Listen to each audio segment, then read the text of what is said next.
बहुत पुरानी बात है। मगध राज्य में एक सोनापुर नाम का गांव था। उस गांव के लोग शाम होते ही अपने घरों में आ जाते थे और सुबह होने से पहले कोई भी घर के बाहर कदम भी नहीं रखता था। इसका कारण था डाकू अंगुलीमाल। डाकू अंगुलीमाल मगध के जंगलों की गुफा में रहता था। वह लोगों को लूटता था और जान से भी मार देता था।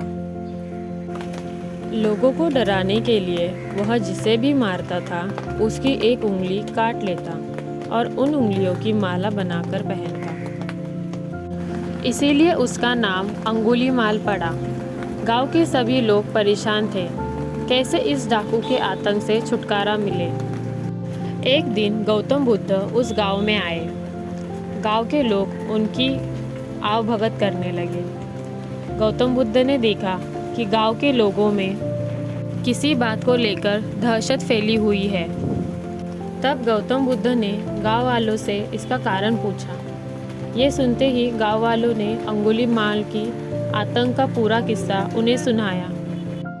अगले ही दिन गौतम बुद्ध जंगल की तरफ निकल गए। गांव वालों ने उन्हें बहुत रोका पर वो नहीं माने। बुद्ध को आते देख अंगुलीमाल हाथों में तलवार लेकर खड़ा हो गया, पर बुद्ध उसकी गुफा के सामने से निकल गए। उन्होंने पलटकर भी नहीं देखा। अंगुलीमाल उनके पीछे दौड़ा, पर दिव्य प्रभाव के कारण वो बुद्ध को पकड़ नहीं पा रहा था। थक हार कर उसने कहा, रुको।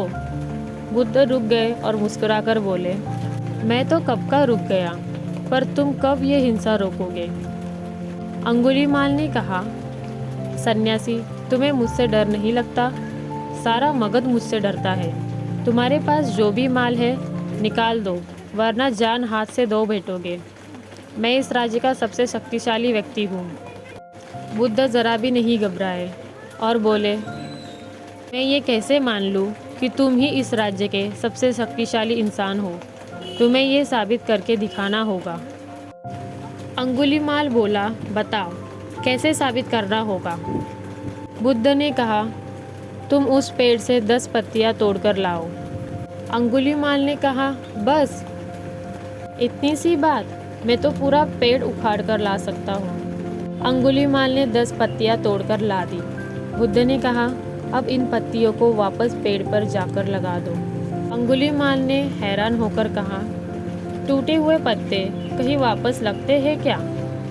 तो बुद्ध बोले, जब तुम इतनी छोटी सी चीज़ को वापस नहीं जोड़ सकते तो तुम सबसे शक्तिशाली कैसे हुए? यदि तुम किसी चीज़ को जोड़ नहीं सकते तो कम से कम उसे तोड़ो मत। यदि किसी को जीवन नहीं दे सकते तो उसे मृत्यु देने का भी तुम्हें कोई अधिकार नहीं है। ये सुनकर अंगुलीमाल को अपनी गलती का एहसास हो गया और वह बुद्ध का शिष्य बन गया और उसी गांव में रहकर लोगों की सेवा करने लगा। आगे चलकर यही अंगुलीमाल बहुत बड़ा सन्यासी बना और अहिंसा के नाम से प्रसिद्ध हो गया।